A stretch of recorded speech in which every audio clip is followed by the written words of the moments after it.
수협에 나오신 모든 분들 주님의 이름으로 환영합니다. 우리 옆에 분과 한번 인사를 나눠보실까요? 성령 충만합시다. 한번 인사해 보시죠. 네, 성령 충만합시다. 네. 요즘 많은 분들이 생기를 잃고 있는 것 같습니다.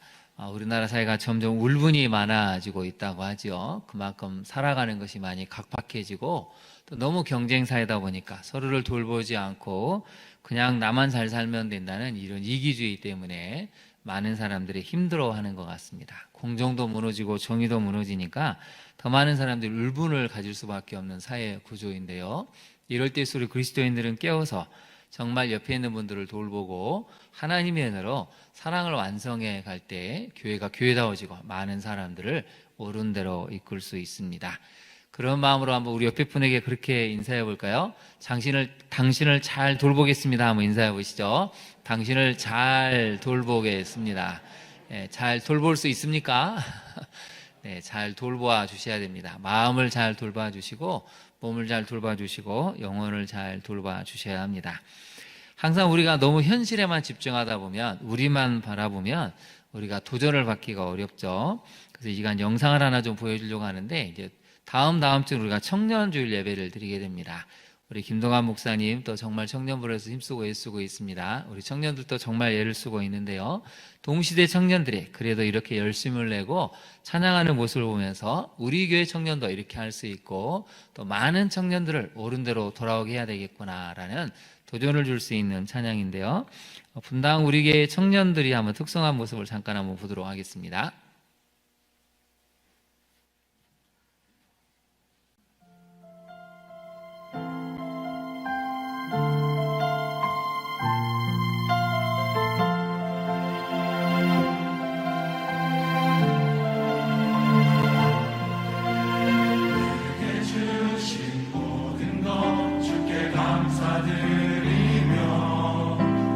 많은 재물보다도 복음을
동시대를 살아가는 많은 청년들이 또 저렇게 결단하며 살아가고 있습니다. 우리 교회 청년들도 이렇게 살아가고 있고요.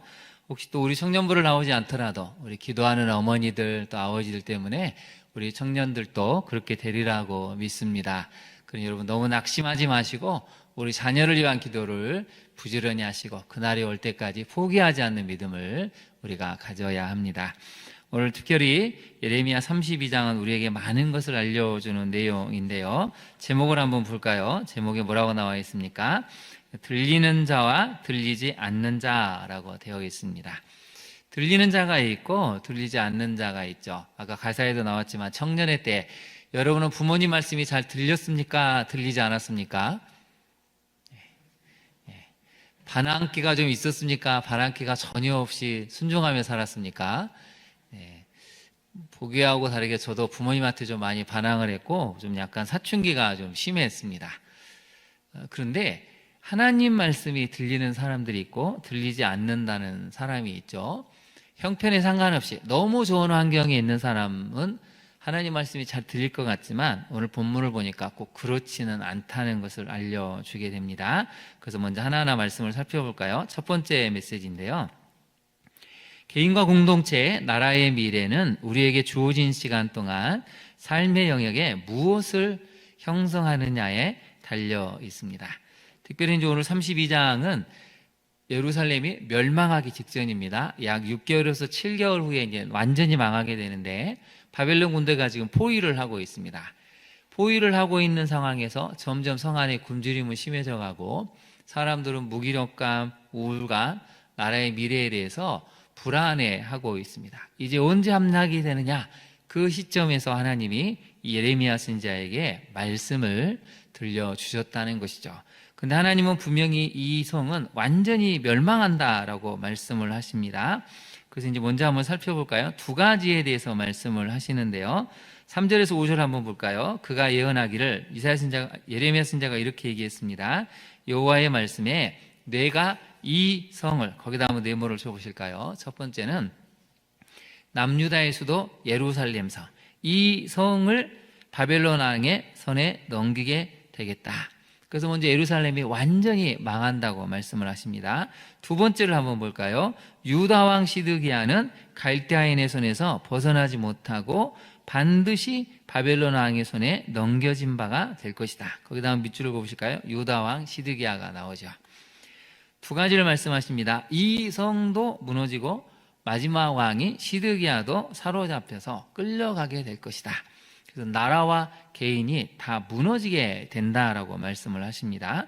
미래가 이미 그렇게 가고 있었습니다. 그럼 왜 그렇게 됐을까요? 30절에서 35절로 가보겠습니다. 여러분 30절에서 35절을 보시면 북이스라엘 자손 남유다 자손이 예로부터 내 눈앞에 악을 행하였다고 나오죠. 그 다음 밑줄을 보실까요? 예로부터입니다.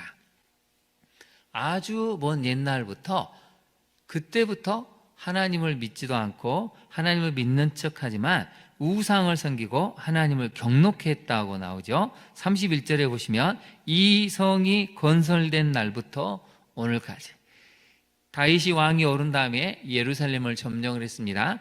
그때로부터 오늘까지 무엇을 불러일으켰다고 나옵니까? 나의 노여움과 분을 일으켰다라고 하나님이 평가를 하셨습니다.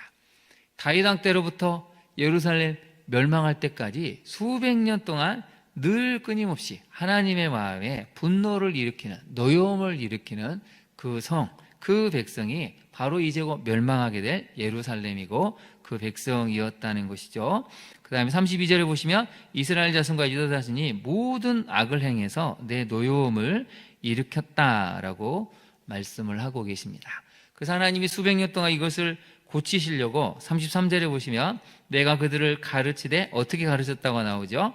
끊임없이 가르쳤는데도 교훈도 듣지 않고 받지도 않고 그 다음에 가증한 물건을 성전에 세우고 예루살렘을 황폐케 했다는 것입니다. 제일 무서운 사실은 여러분 35절을 한번 볼까요?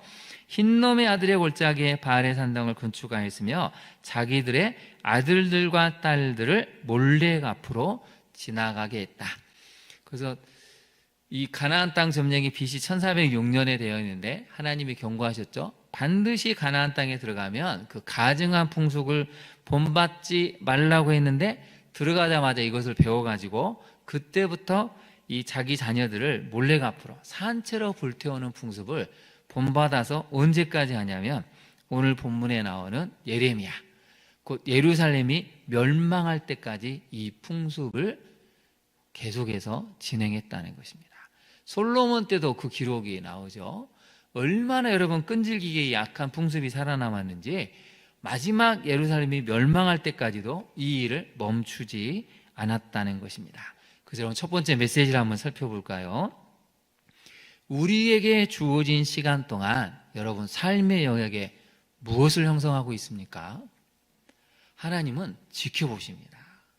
하나님은 보고 계십니다. 지금 너의 청년의 때에 너의 지금이 주어진 20대, 30대, 60대, 70대, 80대일지라도 지금 너의 주어진 시간 동안 도대체 무엇을 형성하느냐? 너 개인의 마음에, 영혼에, 가정에, 교회에 무엇을 형성하느냐? 하나님은 보고 계시고 주목하고 계시고 평가를 하신다는 것입니다. 그래서 어떻게 하십니까? 이제 거기에 대해서 계산을 하신다는 것입니다. 심판을 하신다는 것이죠. 안타깝게도 북이스라엘은 그 심판에서 정죄를 받고 멸망했습니다. 남유다도 주어진 시간이 있었는데 결국 또 심판을 받아서 오늘 말씀처럼 완전히 망하게 되는 사건이 일어나게 되는 것이죠. 적용을 한번 해볼까요? 여러분, 한국교회와 성도가 지난 시간 동안 형성해 놓은 문화와 토양은 무엇입니까? 우리가 그렇게 은혜 받았다고 정말 그냥 말끝마다 은혜 받았다고 80년대, 90년대 지금까지 왔지만 여러분 현실은 어떻습니까? 다음 세대는 다 교회를 떠났습니다. 예수 믿는 사람들이 아이도 낳지 않습니다. 무슬림 세력은 어마어마하게 아이를 낳는데 희한하게도 예수님을 믿는 많은 사람들은 자녀 낳는 것을 주저하죠. 교회 한마다 갈등과 분열과 다툼이 일어나서 깨어지고 분열되고 쪼개지고 완전히 사라진 교회도 얼마나 많은지 모릅니다. 하나님이 우리에게 주신 시간 동안 우리가 정작 은혜 받았다고 이야기했지만 우리가 정작 형성해 놓은 교회 안의 문화 토양은, 가정의 문화와 토양은 무엇입니까?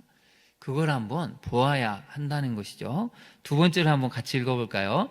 하나님을 전심으로 사랑하고 철저하게 죄를 회개할 때 새 시대 새 미래가 주어짐을 깨닫습니까? 여러분 오늘 본문을 다시 한번 보실까요? 본문을 우리가 읽지는 못했지만 하나님이 분명히 말씀하셨습니다. 33절에 보시면 내가 그들을 가르치되 끊임없이 가르쳤다라고 말씀하십니다. 무엇을 가르쳤을까요? 가르쳤습니까? 선지자들을 보내셔서 너희들은 지금 악을 행하고 있다. 죄를 회개하고 돌아오라는 것을 가르치셨습니다. 살 길이 있다는 것이죠. 너희가 살 길이 있으니 이 살 길을 붙들고 나와야 나라가 살고 민족이 살고 백성이 살고 개인이 살게 되는데 그렇지 않다고 하나님이 통탄을 하신다는 것이죠. 그래서 여러분 다시 한번 3절에서 5절을 한번 볼까요? 분명히 두 가지를 말씀하십니다. 이 성을 바벨론에 넘기고 유다왕 시드기야도 넘긴다는 것이죠.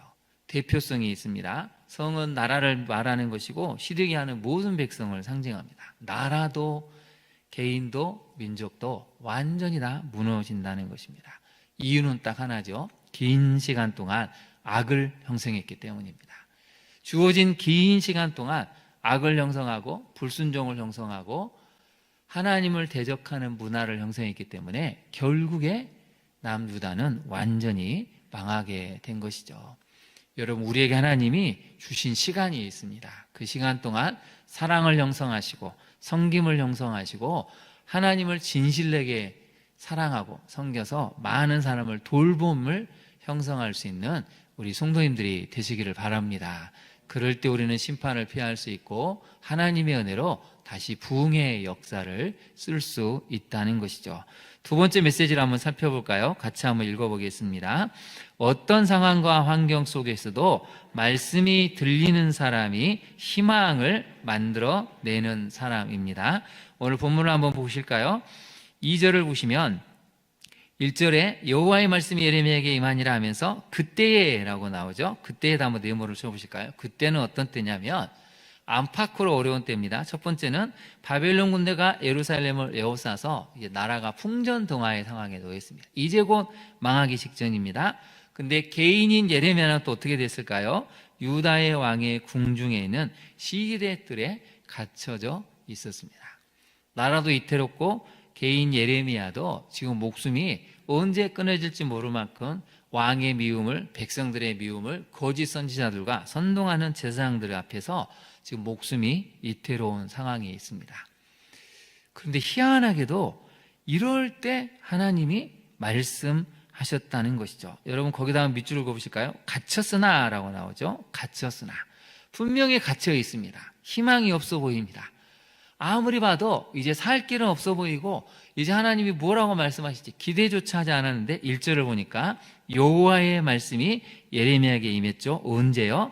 시대들에 갇혀 있을 때. 이건 여러분 엄청난 사건입니다. 하나님의 말씀은 우리가 아무리 절망적인 상황에 있을지라도 아무리 앞이 보이지 않은 상황일지라도 그 속에서도 하나님은 말씀을 통해 우리에게 들려주시고 다시 한번 새로운 미래에 대한 희망을 알려주신다는 것이죠. 그래서 여러분 15절을 한번 볼까요? 15절이 예레미야 선지자에게 들려주는 말씀인데요. 중반 부분을 한번 볼까요? 하나님께서 이와 같이 말씀하시는데 사람이 이 땅에서 집과 밭과 포도원을 다시 사게 되리라. 거기다 한번 동그라미를 쳐보실까요? 다시라는 단어가 있습니다. 이제 곧 나라는 망하지만 그러나 다시 이 땅이 회복이 되어서 사람들이 물건을 팔고 집을 서로 사고 팔고 그래서 회복되는 그날이 올 것이다 라고 말씀을 하십니다. 내가 곧 죽을 것 같은 상황에서도 말씀이 들리는 사람이 있다는 것입니다. 그 사람이 미래를 이야기하고 새 시대의 희망을 이야기하고 백성들에게 소망을 줄 수 있습니다. 그런데 우리는 평안할 때는 하나님 말씀이 잘 들리는 것 같은데 삶의 위기가 닥쳐오고 내 형편이 안 풀리면 말씀이 잘 들려오지 않은 것 같습니다. 그저 불안하고 초조하니까 하나님이 말씀을 하셔도 전혀 들을 수가 없는 상황이 되는 것이죠. 예레미야는 갇혀 있음에도 하나님의 말씀이 들리는 사람이었습니다. 근데 놀랍게도 너무나 좋은 환경에 최고 권력자인 시드기야는 또 말씀이 들리지가 않습니다. 여러분 한번 볼까요? 3절에서 5절 중반절을 보시면 유다왕 시드기야가 이제 갈대아인의 손에서 벗어나지 못한다라고 이렇게 이야기를 했죠. 제일 밑부분 한번 보실까요? 6절 윗부분을 보시면 유다왕 시드기야가 이르되 내가 어찌하여 이같이 예언하였느냐 하고 그를 가두었다라고 합니다. 말씀이 전혀 안 들리는 것이죠. 왕이면 지금 이 나라의 풍전등화 앞에서 하나님께 묻고 하나님 어떻게 해야 됩니까? 살려달라고 하고 어떤 말씀이든지 제가 듣겠습니다 해야 되는데 예레미야는 들리는데 시드기야는 들리지 않는다는 것이죠. 이게 문제입니다. 여러분 신앙생활을 해도 똑같이 신앙생활하는 사람이 있어도 어떤 사람은 이 하나님 말씀이 어떤 상황과 환경일지라도 잘 들리는데 어떤 사람은 너무 편안하고 행복하니까 들리지 않습니다. 또 반대로 너무 삶이 척박하고 힘드니까 또 들리지가 않습니다. 여러분은 말씀이 들리는 쪽입니까? 들리지 않는 쪽입니까? 우리가 봐야 한다는 것이죠. 옆에 사람을 살짝 한번 보실까요? 말씀이 잘 들리는 사람처럼 보입니까? 안 들리는 사람처럼 보입니까? 우리 교회 성도님들은 잘 들리는 사람들입니다. 적용을 한번 해볼까요? 여러분 시드기야 왕처럼 말씀이 들리지 않아서 스스로를 파멸로 몰아놓고 있지는 않습니까? 말씀이 들리지 않는 딱 결론은 한 가지입니다. 스스로를 파멸로 몰아갑니다. 본인뿐만 아니라 백성들도 파멸로 몰아넣는 사람이 시드기야 왕이었죠. 근데 여러분 예레미야처럼 이 절망스러운 상황이지만 말씀이 들리는 삶이니까 백성들에게 희망을 줍니다. 소망을 줍니다. 미래가 있다고 알려줍니다. 이게 진정한 신앙이죠.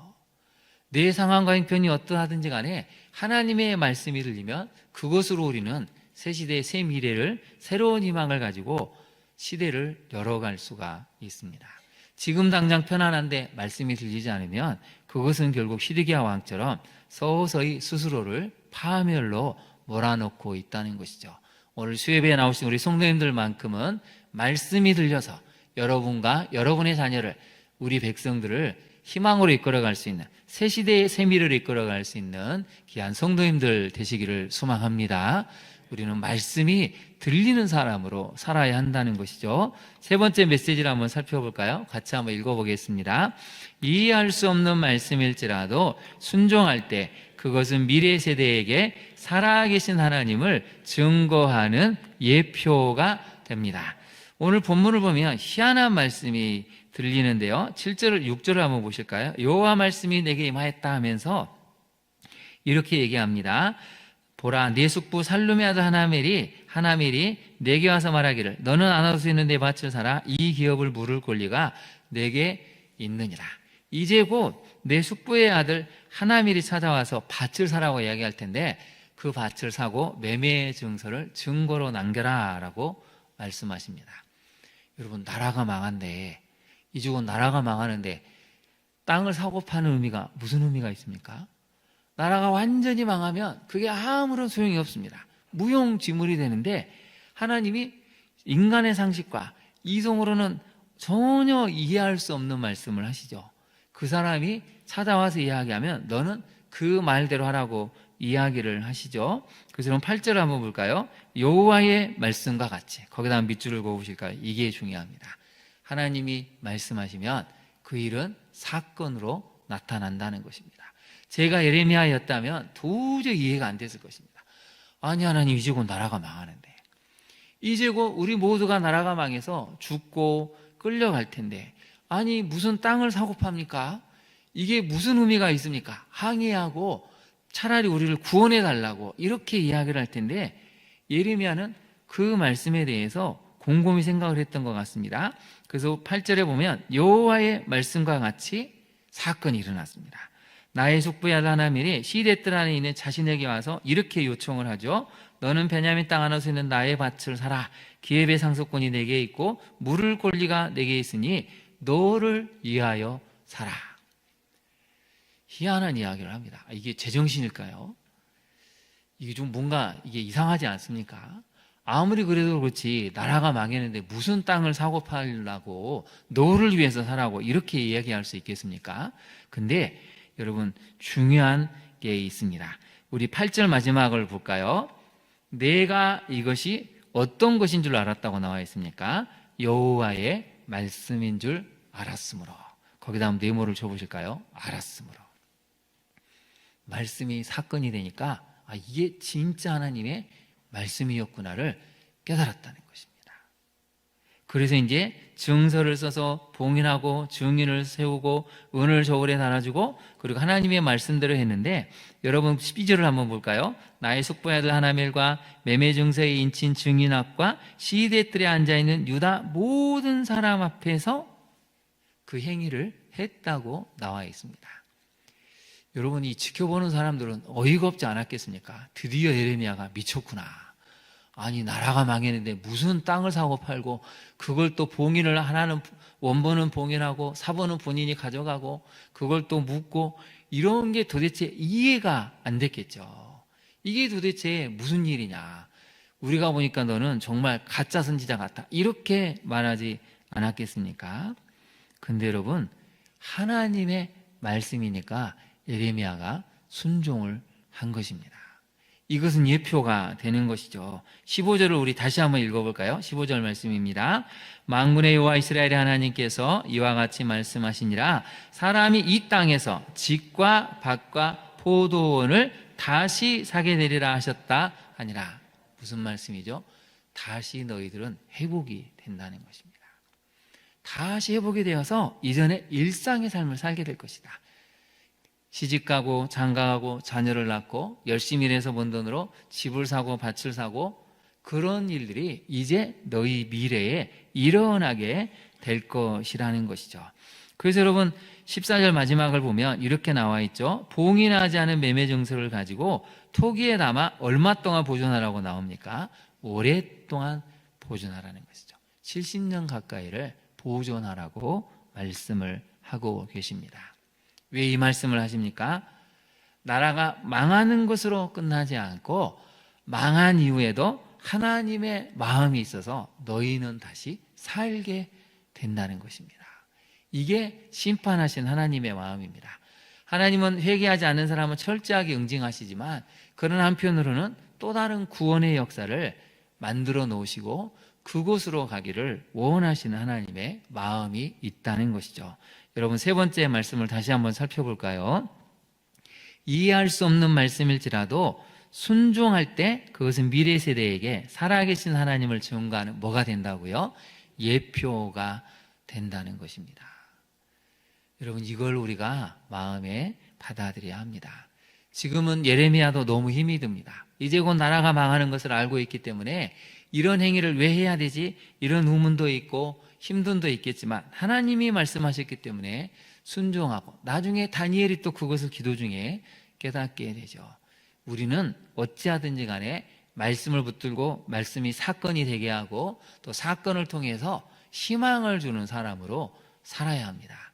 우리가 순종하는 것이 우리 다음 세대, 우리 자녀들에게는 하나님이 살아계시는 증거가 되는 예표가 된다는 것이죠. 저를 한번 따라해 보실까요? 나의 순종이 하나님을 증거하는 예표가 됩니다. 네, 여러분이 순종함으로 우리 자녀들에게 살아계신 하나님을 증거하는 예표를 남길 수 있는 그러한 믿음의 삶이 되시기를 바랍니다. 예레미야는 그것을 먼저 보여주었습니다. 그래서 여러분, 교회는 아무리 어두울지라도 희망을 선포해야 됩니다.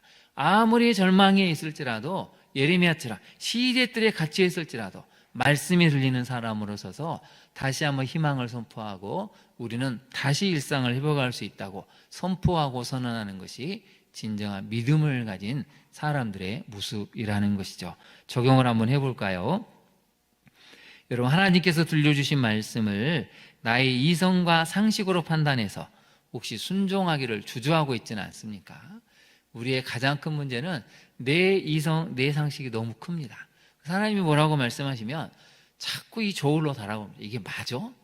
그러니까 순종에 때를 놓치기도 하고 그냥 순종을 안 하기도 하죠. 근데 예레미야처럼 때로는 이해할 수 없는 상황에서 순종을 하니까 그게 70년 후에 이대한 말씀이 이루어진 사건으로 남게 된다는 것이죠. 두 번째로 우리 같이 한번 읽어볼까요? 시작. 그 말씀의 순종함이 자녀들을 위한 새로운 믿음의 예표가 됨을 믿습니까? 여러분이 말씀에 순종함으로 자녀들을 위한 새로운 믿음의 예표를 세워갈 수 있기를 바랍니다.